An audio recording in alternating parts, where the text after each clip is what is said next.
Han Sol breaks silence over father's assassination.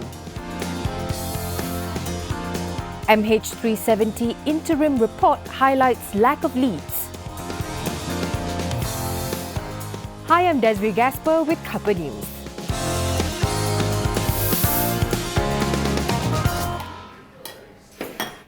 A video of a man describing himself as the son of assassinated North Korean exile Kim Jong-nam has emerged. If he's really Kim Han Sol, it would be the first time a family member has spoken about the killing.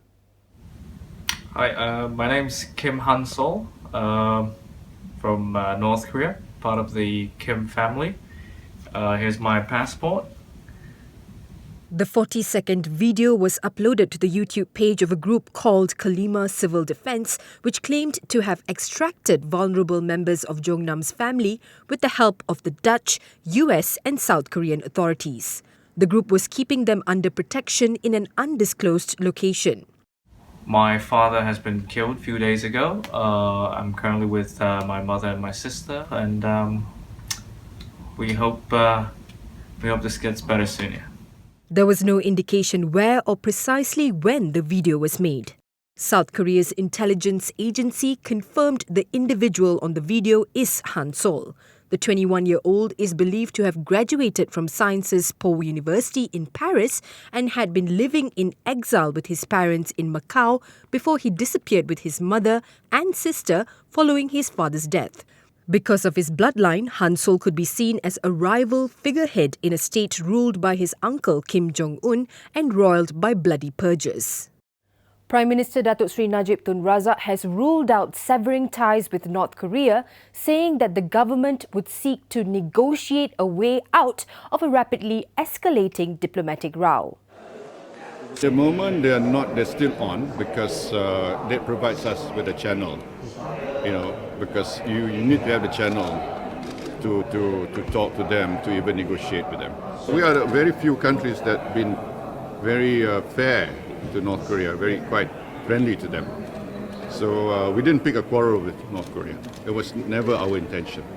But when a crime is committed, then especially when chemical weapons are used in Malaysia, we are duty-bound to protect the interests of all Malaysians. On Tuesday, North Korea and Malaysia barred each other's citizens from leaving their countries. Najib assured that there was no threat to the safety of the 11 Malaysians currently stranded in Pyongyang. Kita tengah teliti apa sebenarnya kehendak kerajaan Korea Utara. Jadi ini yang kita nak pastikan, mereka dibenarkan untuk menjalankan kehidupan seperti biasa. Mereka tidak dikurung, mereka boleh keluar, mereka boleh buat urusan seperti biasa, dan jadi tidak ada kebimbangan atas keselamatan mereka. Jong-nam, the estranged half-brother of North Korean leader Kim Jong-un, was killed using a VX nerve agent, a chemical listed by the UN as a weapon of mass destruction at KLIA-2 on February 13th. Pyongyang has never confirmed the identity of the dead man, but denounced the Malaysian investigation as an attempt to smear it. Elsewhere, Deputy Prime Minister Datuk Seri Dr. Ahmad Zahid Hamidi said that Wisma Putra will be meeting with the delegation from North Korea who are still in Malaysia and come to an amicable solution to the matter. We believe they are going to act rationally, and we believe what is important is for us to maintain our diplomatic relationship with them. Because I think what is important is security of our citizens over in Pyongyang, and I think they are also very concerned about the security of their citizens in Malaysia. Zahid also assured that Malaysia was open to negotiations to resolve the issue. Meanwhile, the US praised Malaysia for its handling of the Kim Jong-nam murder and slammed North Korea's actions as being reprehensible.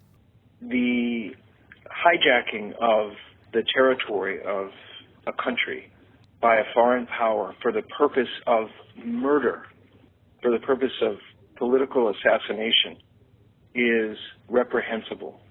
and my sympathies go to Malaysia on that account. The current diplomatic contretemps between Malaysia and North Korea is regrettable, but I fully understand the actions taken by the Foreign Minister and the Prime Minister of Malaysia. Russell was speaking to Southeast Asian journalists in a conference call from Washington on Wednesday. In Kuching, Sarawak Chief Minister Dato' Amar Johari Tun Openg said that state authorities are in the midst of rounding up some 140 North Korean workers whose work permits have expired. The question is whether they can be deported.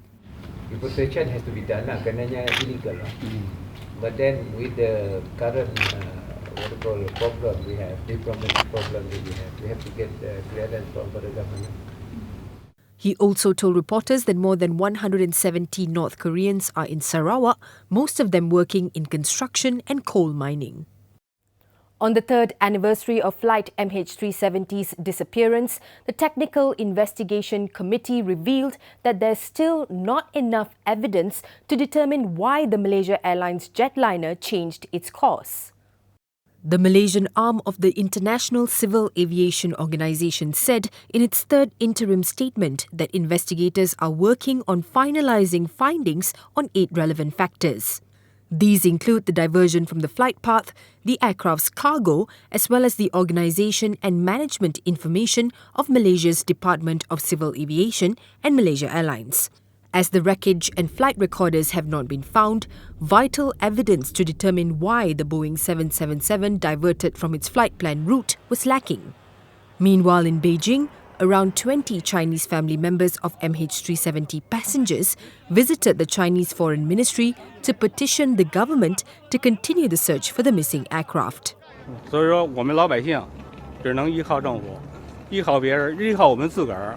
我们没处说话去，因为国际上的事儿，我们和外国政府不可能能够通得上话，他们也不会信我们的。所以说，我们政府应该勇敢地站出来。 Some family members believe their loved ones are still alive. 这个飞机被劫持了，人是安全的，乘客是安全的。我相信呢，我的孩子、我的女儿、我的女婿和外甥女儿，信任，他们都现在还活着。 An official from the Chinese Foreign Ministry met with them and received their list of demands. Also making headlines on Wednesday, a magistrate's court in Nimbong Tebal sentenced a 36-year-old mother of 3 to 6 months jail and fined her 2,000 ringgit for slapping her child's primary school teacher at a school in Sungai Bakap in 2015. Tan Xiao Yen was found guilty for voluntarily causing hurt towards Al Vanita, who teaches Bahasa Malaysia. She allegedly slapped the victim after her 10-year-old son complained that Vanita had pinched him for being slow in class. Meanwhile, a datuk was charged at the Sessions Court in Georgetown for forging a will of tycoon and philanthropist N. Arumugam Pillai 27 years ago. N. Vasundarajan claimed trial to the offence and was allowed bail at 50,000 ringgit with one surety.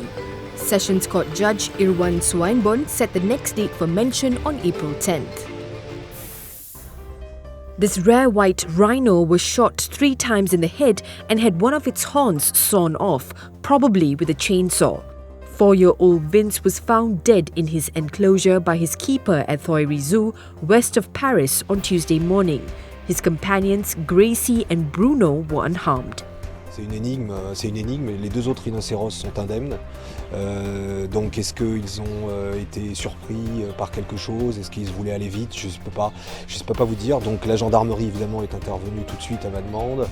La police scientifique est là, on fait des investigations. Une enquête va évidemment être diligentée parce que c'est tellement inhabituel. Je veux dire, ça s'est jamais produit ni en France ni en Europe.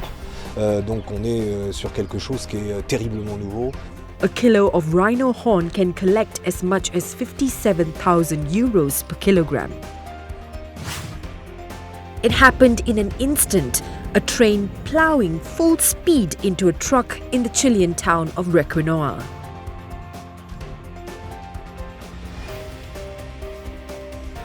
The truck driver and the train driver's assistant were killed. The train was not carrying passengers at the time.